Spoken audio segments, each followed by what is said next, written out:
Buenos días, bienvenidos y bienvenidas a su programa de radio La Cura por la Palabra de la Asociación Psicoanalítica de Guadalajara, transmitido como cada martes a las 11 de la mañana por el Facebook de la Asociación Psicoanalítica de Guadalajara. El tema del día de hoy es el rencor. ¿Por qué nos resulta difícil perdonar? Recuerden que también podrán ver y escuchar el podcast a través de nuestros canales de YouTube y Spotify. Y también que los invitamos como cada martes a que se suscriban a nuestras redes y a las redes de la asociación por Facebook, Instagram, YouTube, etc.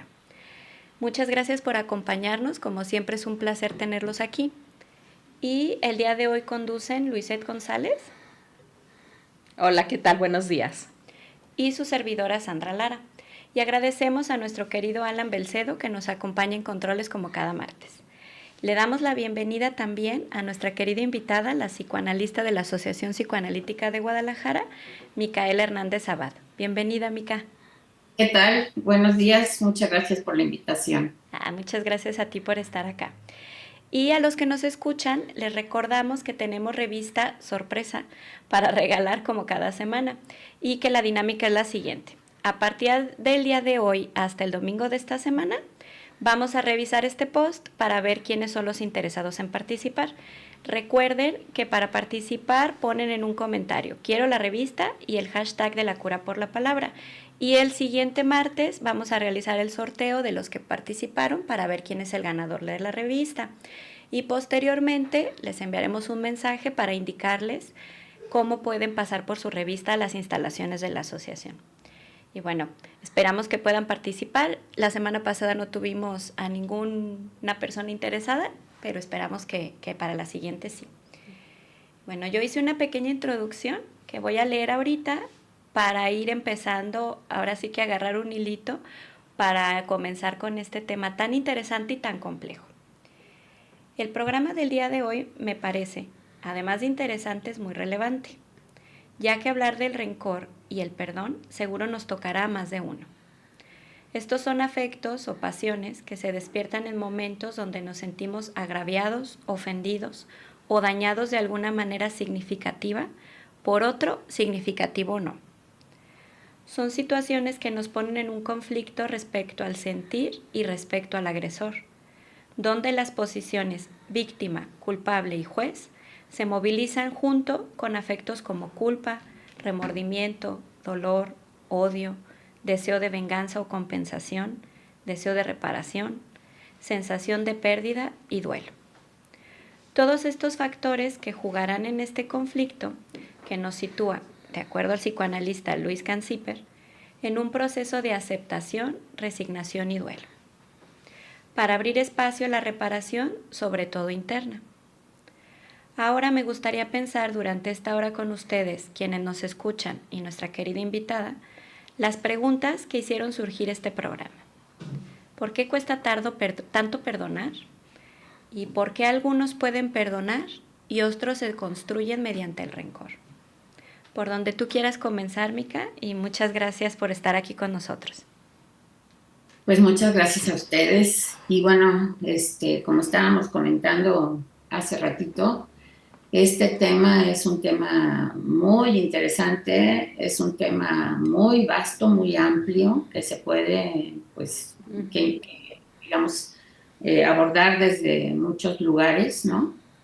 Y bueno, pues a lo mejor podríamos empezar un poquito a platicar desde dónde hay estos resentimientos, estos rencores,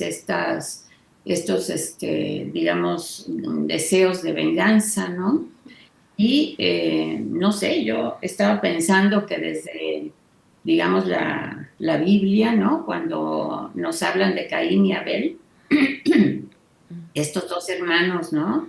Donde Caín, que sería el rencoroso y el resentido, mata a Abel, que es el hermano bueno, ¿no? Y que al que le tiene mucho coraje, mucha envidia, ¿no? Y podríamos pensar también en el resentimiento y el rencor entre los pueblos, ¿no? Ahorita podríamos pensar también en las guerras, lo que está sucediendo, por ejemplo, en Israel, ¿no? Y los árabes. Entonces, la Franja de Gaza, ¿no? Que eso ha sido un conflicto de siempre y siguen peleando y siguen peleando. También pudiéramos pensar en el resentimiento a nivel social, ¿no? Como todas estas personas marginadas, resentidas por lo que no han tenido y con deseos de venganza y colocándose en ese papel de víctimas ofendidas, ¿no? De lo que ellos no tienen. Podríamos hablar también del resentimiento entre las parejas, ¿no? Cuando hay, digamos, una infidelidad o hay algún otro tipo de problema entre la pareja que surge, digamos, estos sentimientos tan fuertes, ¿no? Y que pueden llegar, digamos, a odios que se generan por años y años, divorcios que no acaban, etcétera, ¿no? O, por ejemplo, en las familias, ¿no? Que también los hijos resentidos de, por ejemplo, los padres que a lo mejor ellos sienten que quisieron más a alguno de los hijos, los padres, y que uno es el preferido y ellos no, y entonces están muy resentidos y también tienen ganas de vengarse, tanto del hijo amado como de los padres que no lo aman como ellos quisieran ser amados. Y bueno, yo creo que esto es pues como unos términos muy generales de todo esto que pudiéramos ir platicando acá, ¿no? Yo me quedé pensando, Mica, ahorita que decías de los rencores familiares, en todo lo que puede provocar las herencias de los También. padres. Y que de pronto al final, en el fondo, más que tener que ver como con la parte material o económica, es toda la parte de los afectos. Como tú dices, si yo fui amado por mis padres, qué tanto fui amado en relación con mis otros hermanos, quién fue el hijo preferido, y pareciera que se reparten también esos bienes a partir del afecto de los padres. Y yo pensaba también cómo algunos padres pudieran provocar estos resentimientos en el sentido de estas desigualdades también y de generar la competencia o la rivalidad entre los hijos. Claro, y me hiciste acordar de la película esta del gladiador, ¿no? Ah, sí. Donde el gladiador es entre comillas, el hijo preferido, ¿no? El que lucha por el reino, etcétera, ¿no? Y el otro hijo siente que nunca lo amó el padre y que a él no le quiere heredar, digamos, el reino, ¿no? Para ser emperador, ¿no? Entonces mata al padre, ¿no? Cuando ya está muy viejo y muy enfermo, él lo asfixia, lo acaba matando, ¿no? Para quedarse, porque el padre no le iba a dejar a él el ser emperador y entonces lo mata para poder serlo, ¿no? Y al gladiador lo manda a matar y mata a toda su familia también, ¿no? Que tiene que ver con esta parte de la retaliación y de poder, digamos, desquitarse del otro, ¿no? Y me acuerdo también una parte de esa misma película donde ve a su sobrino dormir y le dice a la hermana, él duerme tranquilo porque se sabe amado, fue amado. Entonces, realmente él no se sintió amado y por eso tiene tanto rencor, ¿no? Tanto bueno, acaba matando al padre. Y luego pensé también en los rencores entre familias, por ejemplo, podemos pensar digamos, en la obra esta ahí se me fue, de los Capuleto y los Montesco, ¿no? Ah, de Las Romeo y familias Julieta. de Romeo y Julieta, ¿no? Los Capuleto y los Montesco, donde en realidad también es un odio que viene, un resentimiento que viene de generaciones y que acaba con la muerte de Romeo y Julieta, ¿no? Entonces, bueno, estas cosas de resentimientos, rencores, odios, etcétera, nunca terminan bien. No, fíjate, yo estaba pensando, ahorita que hablaban de Caín y Abel, me acordé del Hijo Pródigo, ¿no? Y hay un escrito de Recalcati, de Máximo Recalcati, que habla del secreto del hijo, y de cómo hay una envidia y rivalidad entre los dos hermanos, el que hizo lo que tenía que hacer, ¿no? De acuerdo a lo que él pensaba, y el que se va, despilfarra la fortuna, regresa y todo la envidia y el rencor de por qué es recibido así por su padre, ¿no? Después de haber sido un hijo que despilfarró y perdió.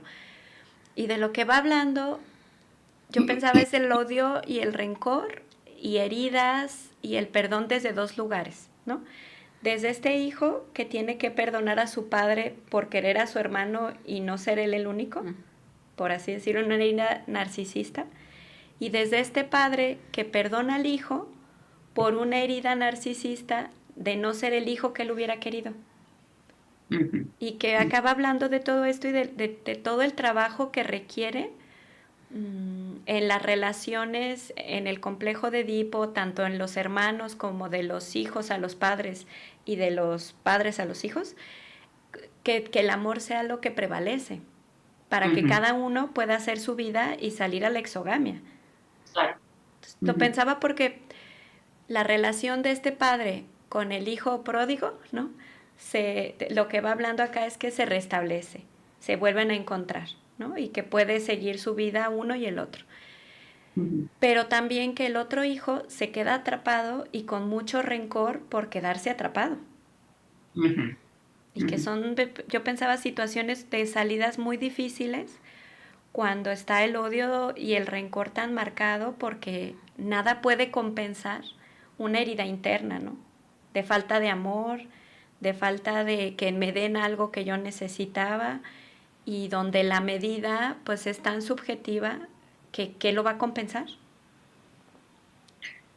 Sí, esto de las heridas narcisistas es un tema muy fuerte también, porque me acordé ahorita que estabas hablando de Freud, ¿no? Cuando dice que lo peor que te pueden hacer es no quererte, ¿no? Entonces uno siempre busca que uno sea querido, y a veces busca que uno sea el más querido. Y entonces cuando eso no sucede, ¿no? Y uno no es o no se siente el más querido, entonces claro que pueden surgir muchas cosas, muchos sentimientos, muchas emociones, ¿no? Y entre ellos esto, ¿no? Los resentimientos, los rencores, las ganas de vengarse, o sea, tantas cosas. Y no solamente eso, sino que todas estas cosas provocan cosas en el cuerpo, ¿no? Yo me acuerdo cuando estuvimos haciendo una investigación sobre las enfermedades autoinmunes, ¿no? Y también las psicosomáticas, como, por ejemplo, Joyce McDougall decía que había un paciente que le había dado un infarto, ¿no? Y entonces el infarto era después de que un amigo de él muy querido lo había dañado de alguna manera, que a él le dolió mucho, y entonces en ese momento le dio el infarto y decía, se le rompió el corazón, literalmente, ¿no? Como que así decía Joyce McDougall. Y bueno, en las enfermedades estas autoinmunes, por ejemplo, también hay esta parte de cómo el cuerpo, en vez de hacer anticuerpos que cuiden, digamos, al organismo, ¿no? Es como que hace anticuerpos en contra de ciertos órganos del cuerpo o del cuerpo en general, y esto va atacando, ¿no? El cuerpo de la persona y la salud. Entonces, va para muchos lados esto, y es algo, estos resentimientos y estos rencores son algo que dañan, ¿no? Que dañan mucho, tanto a nivel psíquico como a nivel físico y en las relaciones con los demás. Yo me quedé pensando, Mica, que menciona también el autor, Luis Canciper, que para él el resentimiento es el afecto de la pulsión de muerte. Ahorita que Sandra mencionaba esto del amor, como relacionándolo con Eros, con la pulsión de vida, y cómo el resentimiento requiere de una memoria que se quede fijada y que se quede incluso hasta congelada en el tiempo. porque el rencoroso no olvida y el rencoroso guarda ese significado de ese evento o de ese hecho como algo que inamovible. Ajá. Sí, y también va hablando Canciper de que se queda, digamos, como si fuera un cuerpo extraño, por ahí habla, ¿no? De alguna manera, y además escindido, ¿no? Entonces, fíjense, estamos hablando de un mecanismo que es muy primitivo, ¿no? La escisión. Y bueno, digamos, para que esto se pudiera pasar de la escisión a la simbolización y después a la elaboración, bueno, eso implicaría bastante trabajo analítico y además que la persona, ¿no?, quisiera hacerlo. Sí. Porque sí es cierto, habla mucho de esta memoria del rencor y del resentimiento, ¿no? Como si todo el tiempo estuviera como rumiando ese rencor, ese resentimiento, y además decía algo así como de en un futuro poder vengarse, poder hacer esta retaliación, y como que eso sería lo que, según estas personas, lo reivindicaría, digamos, de alguna manera, ¿no? Entonces está fuerte, está muy terrible, ¿no? Todo eso. Sí, porque habla de la esperanza del rencoroso, así dice que es algo que los mantiene. Yo pensaba que hace que todo gire alrededor de esto, o sea, toda su vida, todo su mundo interno. Y hablaba también de que si el rencor se establece como algo que sostiene la identidad de víctima, de ofendido, de al que le tienen que compensar, también es lo que va sosteniendo la vida, o sea, lo que le da sentido a la vida de la persona. Entonces yo pensaba que debe ser muy fuerte, como dices tú, en un trabajo analítico, no que es un trabajal, poder soltar eso para hacerse cargo de su vida. Claro. Sí, porque además esto que decías de la identidad tiene que ver con la identidad de víctima, ¿no? O sea, de que yo fui víctima de tal cosa, entonces lo único que me va a sacar de ahí, ¿no?, según ellos, es la retaliación, la venganza. Pero claro que ese ser víctima en un primer momento pasa a ser el victimario después, y buscar esta cosa de la venganza. Sí, pensaba también cómo él hace una interpretación o él le da el sentido del perdón como una reinterpretación de lo sucedido. Pensando en la palabra como si se resignara esta parte de la venganza. Y él lo divide en dos partes: resignar, como que se le pueda cambiar el signo o el significado al hecho que nos generó como la lastimadura o la fractura. Sí, nada más que para la gente que está muy ofendida, digamos, muy lastimada, muy herida, que siente que realmente pasó por eventos muy traumáticos en su vida, que lo dejaron en este papel de una víctima lastimada, digamos, es muy complicado poder salir de ahí hacia esto que vas diciendo, porque tiene que ver con eso, con poder, digamos, soltar a ese objeto, ¿no?, que fue el objeto maltratador, el objeto que lo dañó, poderlo soltar, poderlo dejar en el pasado y poder luego hacer una vida, cambiar de objeto, digamos, hacia un objeto nuevo que sí lo pueda cuidar, amar, etcétera, y tener una vida mejor. Entonces, eso es un trabajo difícil y largo, y además se tendría que renunciar a la necesidad o al deseo de venganza. Sí. Pensaba Son un ahorita montón de cosas. Ay, perdón. Sí, pero son un montón de cosas las que están implicadas ahí, ¿no? Porque pensaba yo, por ejemplo, en este trabajo de Freud de duelo y melancolía, ¿no? ¿Cuándo puede ser un duelo normal? ¿Cuándo puede ser un duelo patológico? ¿Cuándo es una melancolía que ya es psicosis, ¿no? Entonces, cada uno de estos, digamos, de estas patologías tiene características diferentes, ¿no? Por ejemplo, en un duelo normal, pues primero es el dolor por la persona que se perdió, después es el enojo o el coraje porque me dejó, ¿no? Y después viene ya como esta parte de poder resignar a ese objeto perdido, ¿no? Y poder seguir la vida, ¿no? Y bueno, Freud habla de estos duelos normales donde podría ser entre unos 3, unos 6 meses y la persona va recuperando su vida, y habla de que todas las cargas, digamos, afectivas que estaban afuera, se ponen en el duelo, en el yo, ¿no? Y entonces es la persona está dolida por la pérdida y poco a poco va pudiendo volver a poner esas cargas afuera, ¿no? En el trabajo, en la pareja, en los hijos, en la familia, en las diversiones, etcétera, ¿no? En la vida. El duelo patológico es ya como diferente porque no se acaba de soltar bien al objeto y no se acaba de poder sacar esas cargas de uno hacia afuera y ponerla en otros objetos. Es más complicado. Y en la melancolía, ¿no?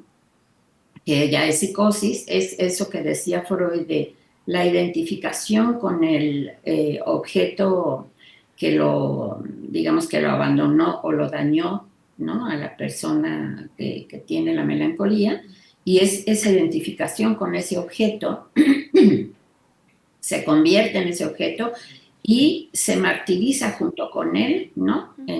En el cuerpo, digamos, y entonces es la persona que todas las cargas están en el cuerpo y está constantemente con el autorreproche de que no sirvo para nada, todos me odian, nadie me quiere aquí, etcétera, el autorreproche característico del melancólico, ¿no?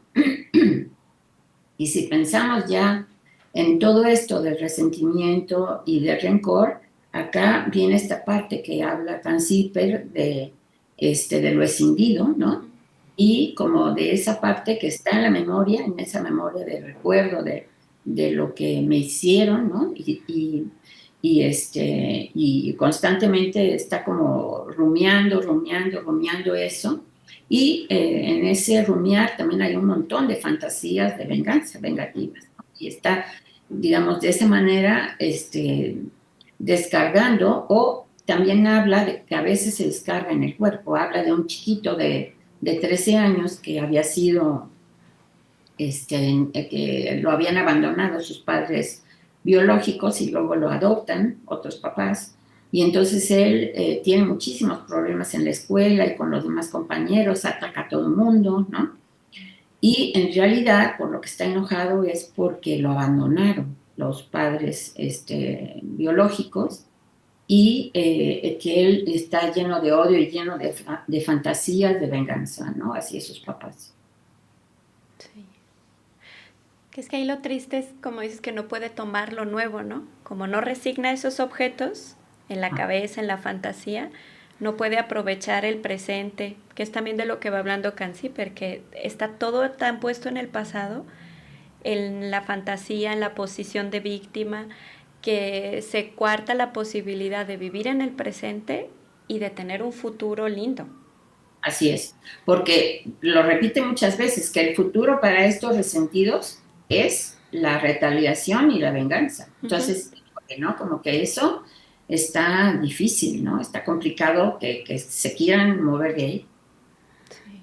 Porque además hablaba de otro paciente que describía esto, el resentimiento, como un coche, ¿no? Con las llantas atascadas en el lodo. Entonces decía que por más que quisiera moverse, no se podía mover porque las llantas estaban atascadas en el lodo, ¿no? Entonces es el lodo del resentimiento, por ejemplo, ¿no? Y pues ahí habría que, ¿no?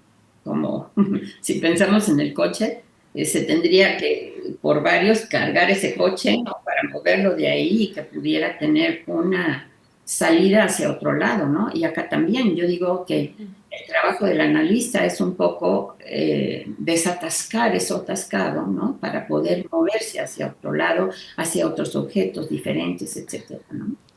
Sí, que lo complicado también porque va hablando que para poder perdonar, hablando también de lo escindido, la persona se tiene que enfrentar con su propio odio, con su propio deseo de venganza, con su propia culpa por ese deseo de venganza y poder resignar a vengarse, como dices, a renunciar a ese futuro y poder hacer algo diferente y que gane el cariño. O sea, va hablando que el perdón es un don, que es dar algo y que tiene que ver con sentir que uno tiene algo bueno para ser perdonado, para poder perdonar y para merecer también algo diferente, ¿no? Ujú.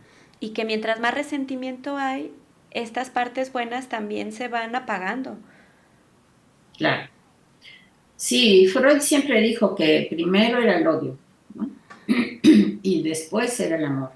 Pero, por ejemplo, si de alguna manera pensamos en la pulsión de vida, también se apoya en la pulsión de muerte, ¿no? De alguna forma, como para poder moverse, ¿no? Y hacer cosas. Digamos que la fuerza también, ¿no? La da la pulsión agresiva, la pulsión de muerte, ¿no? De alguna manera. Pero depende de cómo se acomode todo eso, ¿no? Por ejemplo, pensando en esto que decía Freud, ¿no? De que cuando masticamos, digamos, los alimentos, ¿no? Tenemos que deshacerlos y para que puedan entrar, digamos, en el sistema y nos podamos nutrir de todos los componentes que traigan los alimentos, ¿no? O, por ejemplo, el niño, ¿no? Que tiene que alimentarse de la leche materna, ¿no? Y que a lo mejor en algún momento muerde a la madre, ¿no? Y también está ahí, digamos, esta cosa de querérsela comer, masticar, yo qué sé, ¿no? Apropiársela, introduciéndola dentro de él, ¿no? Hay como muchas cosas que pudiéramos pensar en ese sentido. Entonces, claro que tiene que haber una combinación, ¿no? De estas pulsiones para que podamos estar en este mundo vivo, ¿no? Y que podamos dirigirnos hacia nuestras metas, alcanzarlas, yo qué sé, ¿no? Cuando eso no pasa, pues pasa esto, ¿no? Que entonces queda como en esa cosa nada más, de atascamiento, de esos recuerdos martirizadores, de esa rumiación, ¿no? De la venganza y del odio, y bueno, eso es mucho más difícil de mover, ¿no? Ahorita que hacías tú la analogía con esto del masticar los alimentos, me quedé pensando, Mica, que en la rumiación es como que se traga, pero se regresa otra vez para volver otra vez a no soltar las cosas. En cambio, no hay como algo que ayude a digerir como ese evento que nos pasó y que entonces ya después pueda irse como este afecto de rencor, sino que ya o sea, como yo pensaba en la diferencia entre el rencor y el odio o el enojo, que cuando uno está enojado, como que a uno no le entra una posibilidad de darle una interpretación a las cosas distinta, porque uno está muy molesto. Pero cuando pasa la molestia, cuando pasa el enojo, uno puede reinterpretarlo de un modo diferente, digamos, con una realidad distinta. Pero en el resentimiento no hay esa posibilidad. No, y es estarle dando vuelta y otra vez rumiando y rumiando y rumiando, ¿no? Como toda esta, digamos, este dolor, ¿no? Por lo que, a lo que fue sometida la persona, ¿no? Que realmente, bueno, hay cosas muy reales, ¿no? Por ejemplo, un niño que es abandonado por su padre, ¿no? Que puede haber sido abandonado desde antes de nacer, en el momento de ya estar en este mundo, ¿no? O después, eso es muy doloroso, ¿no? Y realmente es algo, pues que la persona, digamos, si no lo puede elaborar, y eso que decía yo hace rato y que dice el autor también, de pasar a nuevos objetos, entonces lastima mucho a las personas porque se está todo el tiempo ahí, ¿no? Dándole vueltas y vueltas a eso que no se tuvo. Y se pierde, digamos, como el poder ver lo que sí se tiene o sí se puede tener en este momento con otras personas, digamos, ¿no? Y, digamos, también como nutrirse de eso nuevo, ¿no? Pensaba yo también en aquello que decía Freud, de la pulsión sexual coartada en su fin sexual, ¿no? Que es, digamos, la pulsión de vida y el amor, que cuando se coarta en su fin sexual, como decía Freud, entonces uno puede tener el acceso a la amistad, al compañerismo, a las relaciones de trabajo, de familia, de hermanos, etcétera, ¿no? Y hacer cosas en la vida, ¿no? Pero cuando eso tiene, alguien de ustedes dijo hace ratito, un amor tierno, un amor que no es sexual, pero que es un amor tierno y que realmente ese amor ayuda como a estas relaciones diferentes con las demás personas, ¿no? Pero cuando hay una, digamos, una pasión, ¿no? Porque a mí se me hace que este tipo de sentimientos son muy pasionales. Por ejemplo, pensando en lo que decías hace ratito, Sandra, de lo edípico, ¿no? Y de lo incestuoso, lo endogámico, realmente son pasiones muy fuertes y que a veces no es tan fácil soltar, ¿no? ¿Cuántos casos vemos en los consultorios, ¿no? Que están atascados ahí, ¿no? Que están atascados, digamos, en esas relaciones tan pasionales con los padres y que no los pueden soltar porque o quieren eso, la venganza y la retaliación, o los quieren para ellos y no los quieren soltar para que tampoco los padres hagan una vida tranquila y están ahí fríguelos y fríguelos y fríguelos. Entonces eso también, digamos, es muy, muy fuerte y muy complicado, ¿no? Porque ni los padres pueden estar tranquilos, ni los hijos tampoco, ¿no? Sí, donde la culpa es algo bien delicado, ¿no? Porque hay una parte en la que va hablando del rencor, pero también del remordimiento. Sí. O sea, que es ya dirigido hacia la propia persona y cómo se va enlazando en este víctima y victimario, como ibas diciendo tú, como el culpable también, y que eso engancha en relaciones muy difíciles de soltar, pero por ambos lados. O sea, uno que se siente víctima y que está cobrando, ¿no? Y cobrando y cobrando y vengándose. Otro que se siente culpable y que nomás no acaba de pagar su culpa. Y son relaciones sadomasoquistas donde se pasa de víctima a victimario en un tris y donde se ponen pasiones muy fuertes. Uh-huh. Pensaba también en el obsesivo, ¿no? Como también el obsesivo trae ahí todo el tiempo rumiando y rumiando y rumiando pensamientos de hacerle daño al otro, ¿no? Y eso también les hace daño a ellos porque se quedan. Yo siempre he pensado en el obsesivo como un barquito anclado, ¿no? Donde en realidad el movimiento que tiene es muy poco, ¿no? Así o así, pero no arranca para otro lado, ¿no? Y es por lo mismo, porque se queda estas cosas ahí estancadas en la rumiación, ¿no? Y es complicado moverse de ahí, ¿no? Tenemos algunos comentarios y Uh-huh. preguntas, si me permiten hacerlos. Uh-huh. Ala nos menciona qué consejos podrían dar para las personas que no han perdonado cuestiones del pasado. Algún divorcio, una pelea familiar o un exnovio quien fue cercano y ya no está en nuestras vidas. Como quien dice, poder perdonar a una persona que ya no vemos más.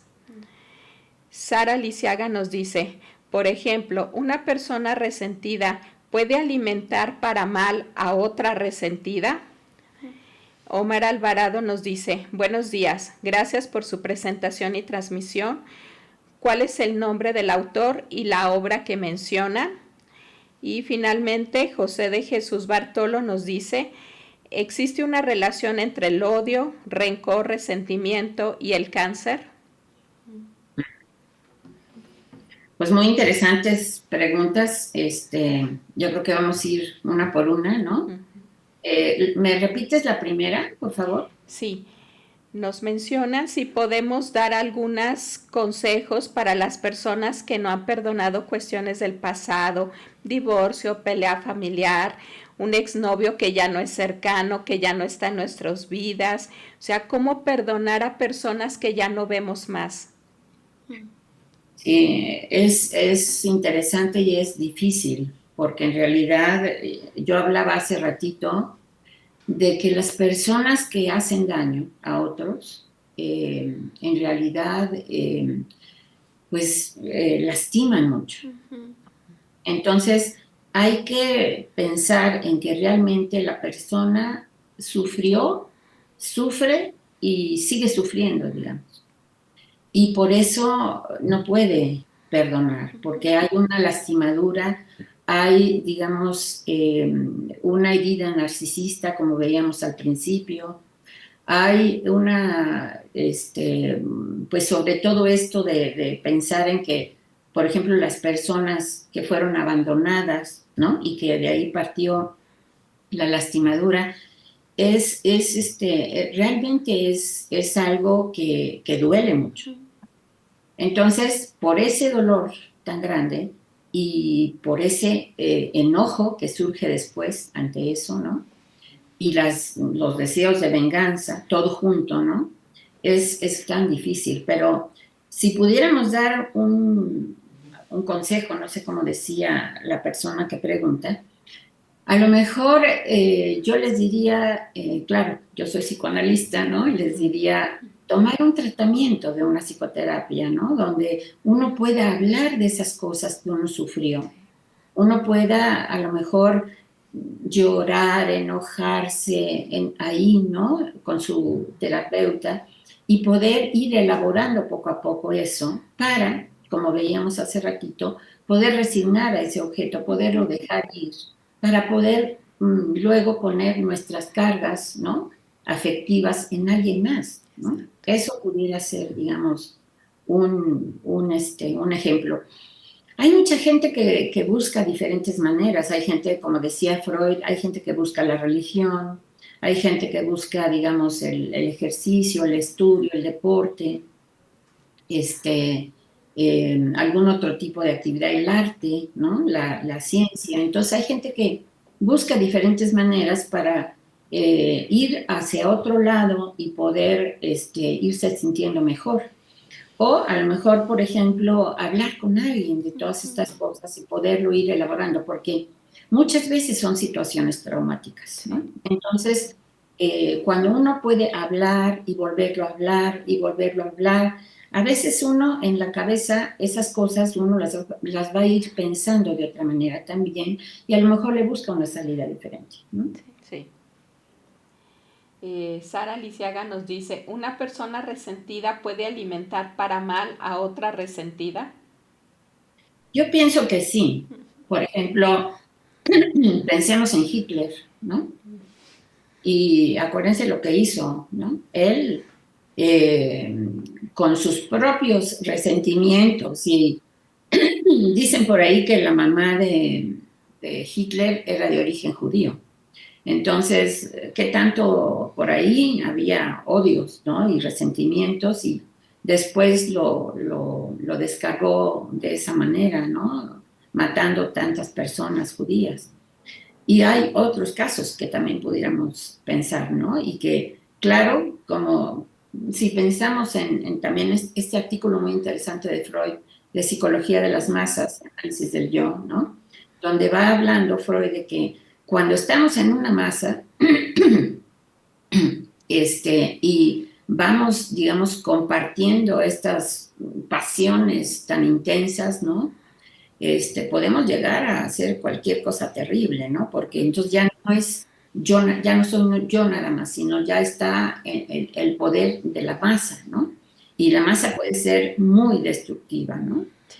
Si la llevamos por ahí. Entonces, sí, yo creo que sí, esos efectos tan intensos se contagian, ¿no? Se pueden contagiar.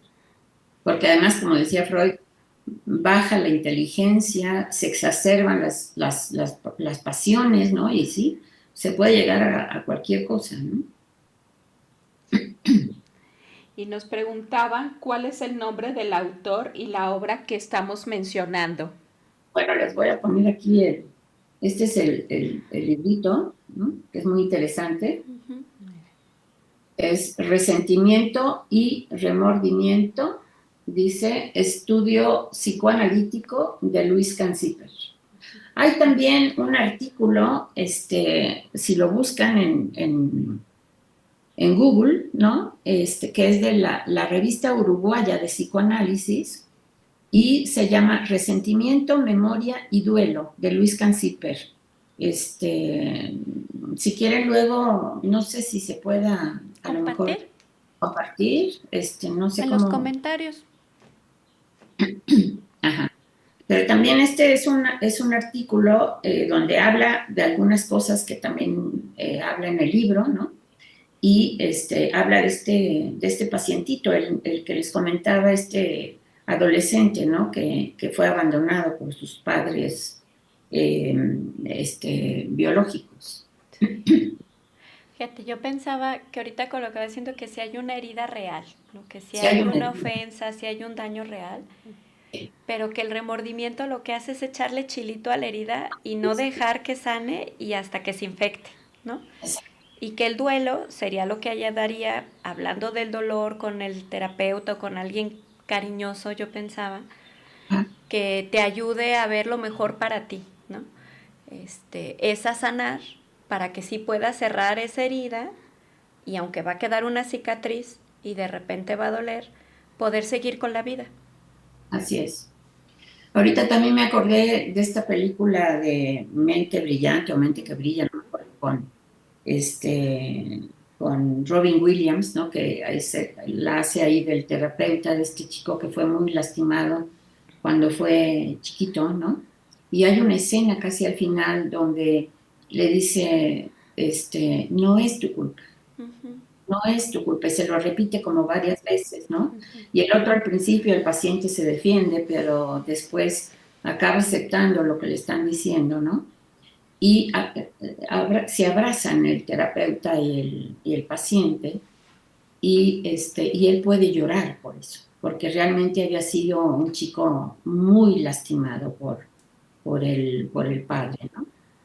Entonces, realmente esas heridas, ¿no? Generan un montón de cosas, porque este chico era un chico muy brillante, pero sin embargo, sacaba su odio, su malestar, su rencor, en peleas, en tener dificultades, lo metían a la cárcel, etcétera, ¿no? En vez de poder moverse de ahí para poder desarrollar toda la inteligencia que tenía, ¿no? Y cuando se encuentra a esta chica, la novia, ¿no? Que también es difícil la relación con ella al principio, pero también eso le va ayudando a él, ¿no? El amor del terapeuta, el amor de la novia, ¿no? Como que le va ayudando también, ¿no? Y también el amor de los amigos, porque tenía estos amigos, estos 3 amigos, sobre todo uno, ¿no? Que era muy querido para él, ¿no? Se querían mucho, entonces eso ayuda también. Claro. Sí, me quedé pensando que tiene mucho que ver con un comentario por acá que nos hace Héctor Noé Dorantes. Dice, muchas gracias por el tema. ¿Esto tendría que ver con la elaboración de los duelos sobre los padres? ¿Con poder elaborar la posición depresiva?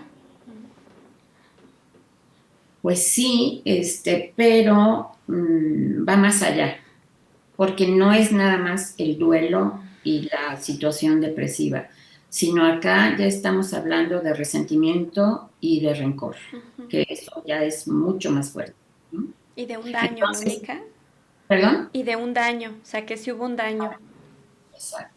Entonces, para pasar, digamos, del resentimiento y del rencor al duelo y poder elaborar el dolor que le hicieron a uno sufrir o pasar, ¿no? Para que después pase a la elaboración de esos duelos de, por ejemplo, las heridas por los abandonos, ¿no? O algún otro tipo de lastimaduras fuertes, primero se tiene que hablar de eso traumático, de eso doloroso, de eso que le hizo tanto daño a uno, ¿no? Para después pasar a elaborar el duelo de lo que uno no tuvo, ¿no? Y lo que uno hubiera querido tener, y después resignar esos objetos que lo ofendieron a uno, dejar, digamos, este deseo de venganza para pasar al amor, y eso, y el amor hacia otros objetos y hacia uno mismo, ¿no? Entonces, eso lleva tiempo, es difícil y bueno, hay que hablar mucho de eso, ¿no? Fíjate, es que yo pensaba en estos deseos de venganza que a veces no son tan fuertes como uno podría pensar, ¿no? A veces un deseo de venganza es un desear que el otro me pida disculpas, ¿no? O Que se sea, humille ante uno, ¿no? uh-huh, Porque tendría que ver con eso. Es como, humíllate ante mí, ¿no? uh-huh. Ya que tú me lastimaste tanto y ahora, si haces eso, entonces a lo mejor yo te perdono, ¿no? Una Y cosa tener así el control de perdonar o no, también. ¿no? Claro, sí, exacto. Y yo pensaba que un duelo, en este sentido, de alguien que ya no está, que nos dañó, es poder soltarlo sin que me tengan que pedir disculpas, porque no tiene que ver con el objeto, o sea, tiene que ver conmigo para poder lanzar mi cariño, mis afectos a otro lado. Sí, y yo también les diría que acuérdense que los objetos son objetos internos que uno tiene en la cabeza, ¿no? Uh-huh. Entonces, en realidad, cuando uno llega como paciente con el analista y uno empieza a hablar de todos los objetos que uno tiene en la cabeza y lo que lo dañaron a uno, sea el padre, la madre, el novio, etcétera, etcétera, etcétera, la pareja, el esposo, yo qué sé, los hijos, este, la manera en que uno tiene esos objetos dentro de uno, en su pensamiento, ¿no? Es la manera de uno nada más. Uh-huh. Puede ser que sea real o puede ser, como decía Freud, que es la realidad psíquica de uno, ¿no? Porque por ejemplo, en las familias, de repente hay hijos que se quejan amargamente de los padres y que dicen que los dañaron horrible, y en la misma familia los otros dicen, ay, no, tú estás loca, claro que no, eso no fue así, ¿no? Y lo ven de diferente manera. Entonces, no siempre hay como esa relación de lo real con lo psíquico, ¿no? Uh-huh. Y que el objeto que uno trae en la cabeza y que le hizo a uno ese lastimadura, ese daño, pues es el objeto que uno trae en la cabeza y es parte de esa historia que uno se cuenta cuando uno recién llega a análisis, ¿no? Y uno empieza a contar la historia de cómo uno fue víctima de esto, víctima del otro, y después cuando se va hablando y elaborando todo eso, pues uno pasa de ser víctima a otra cosa, ¿no? Y uno puede como ir elaborando esas pérdidas, esos dolores, esas lastimaduras, para poder tener una vida mejor, ¿no? Y poder, digamos, estar más bien en el amor que en el odio, ¿no?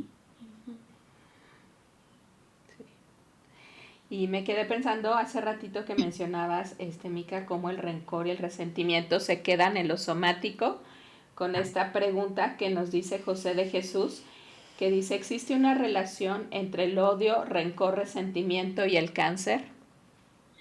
Y sí, se ha hablado mucho de eso, ¿no? Hay autores que hablan de que el odio puesto, digamos, en el cuerpo, ¿no? Ataca al cuerpo con diferentes enfermedades, ¿no? Y una puede ser esa, una puede ser el cáncer, ¿no? Pero hay otras muchas enfermedades que también, como estas que les decía, las enfermedades autoinmunes, por ejemplo, ¿no? Eh, que también pueden tener un componente de odio ahí, ¿no? De resentimiento, de odio. Y bueno, ahí lo peor es que se ataca a uno mismo y se ataca al cuerpo, ¿no? Y a veces es, sin darse cuenta, es total y absolutamente silencioso, ¿no? O sea, se va gestando poco a poco, ¿no?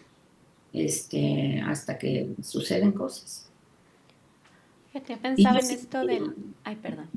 perdón, yo sí diría que hay que tener cuidado con eso, porque realmente cuando uno está muy lastimado, muy enojado, puede tener uno mucho odio, mucho rencor, mucho resentimiento, ¿cómo se tramita eso? ¿No? Sí. Tiene que tener alguna salida.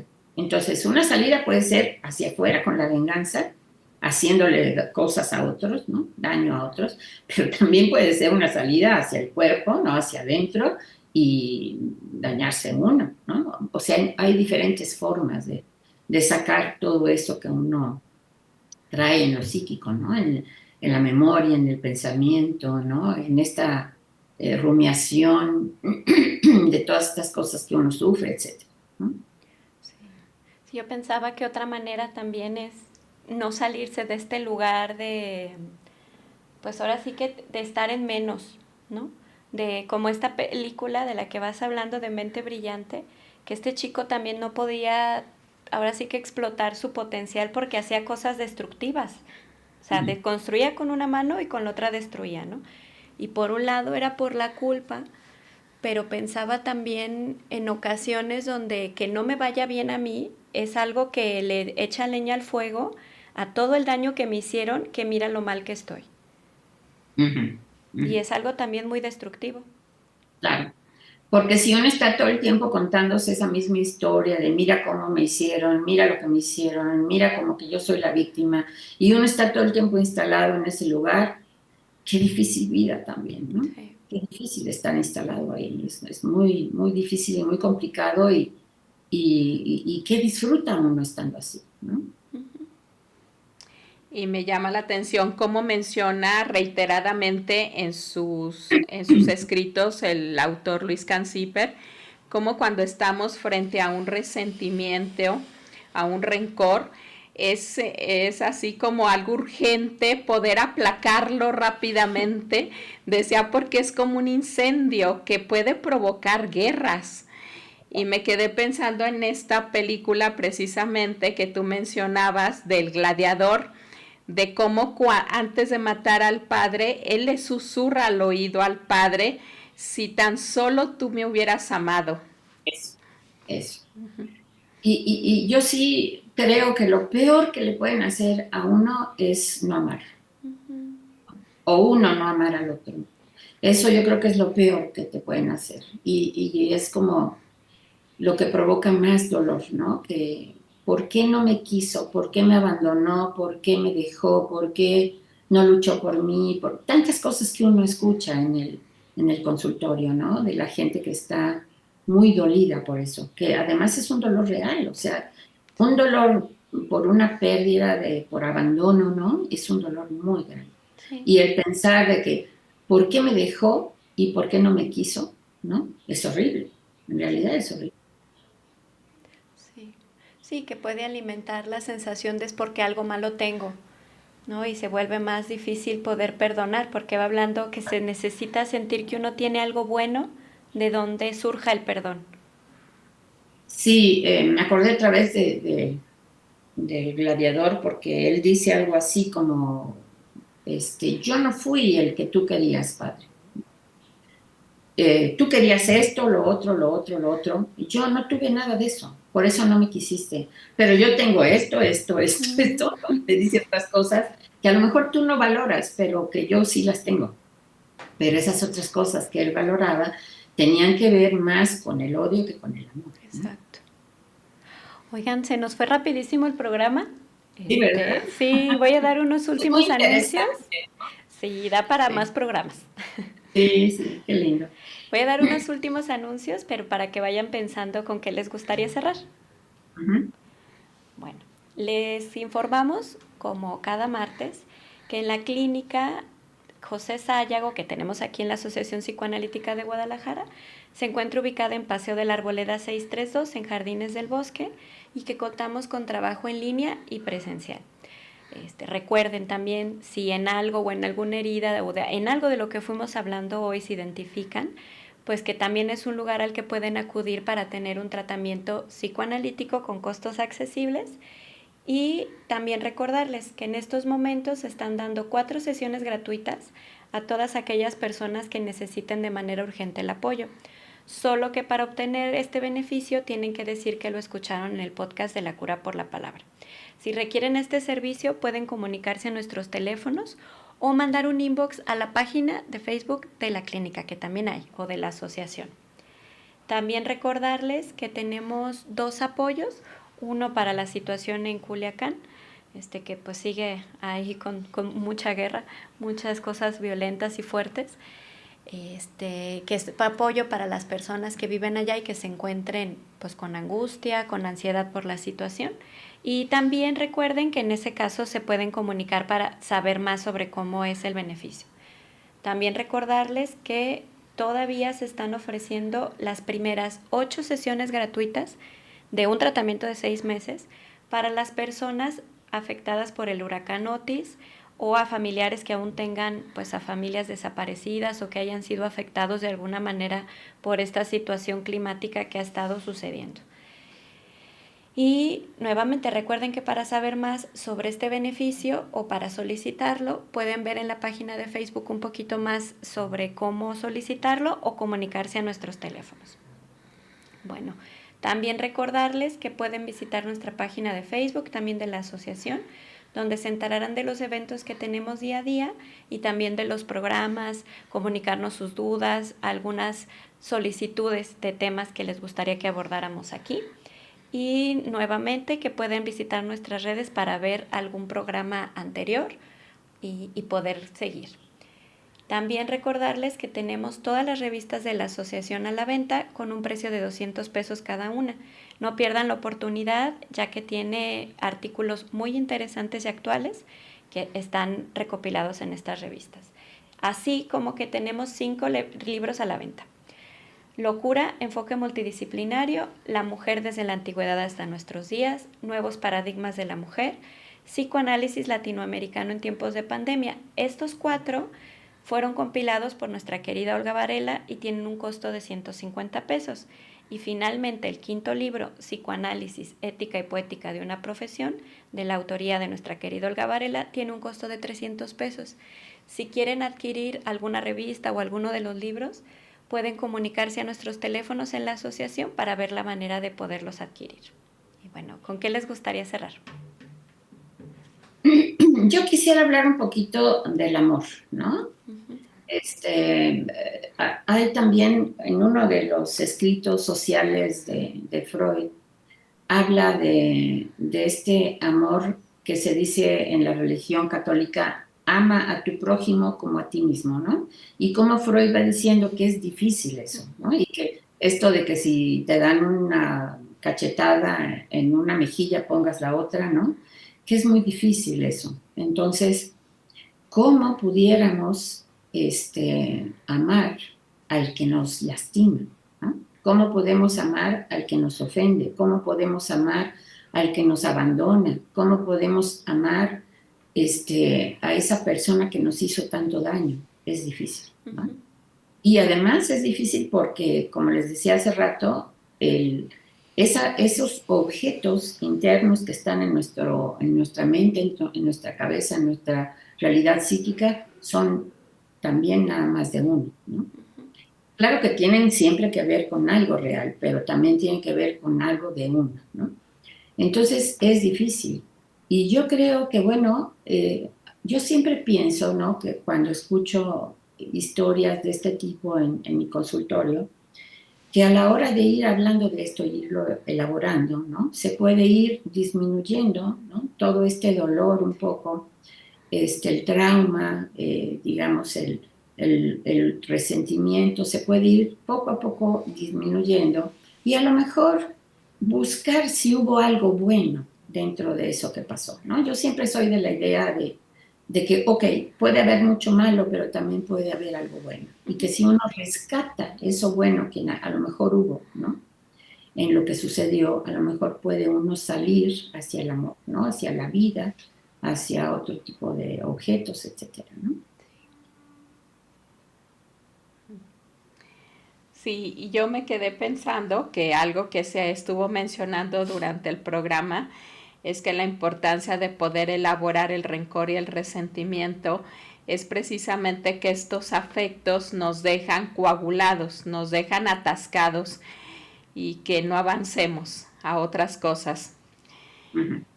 Y bueno, para finalizar, dos últimos, nada más como agradecimientos a Lichi Rascón y a Lupita Ramírez, que nos agradecen siempre por compartirles temas tan interesantes aquí en el programa. Muchas gracias por escucharnos. Bueno, y agradecemos profundamente a la mesa directiva de la Asociación Psicoanalítica de Guadalajara, que ha hecho posible este proyecto de difusión del psicoanálisis. Y como siempre, estamos satisfechos de pertenecer a IPA y a FEPAL. Un fuerte abrazo a todos los que nos ven y nos escuchan, y nos vemos el próximo martes 5 de noviembre con un tema interesante. Y pues hasta la próxima.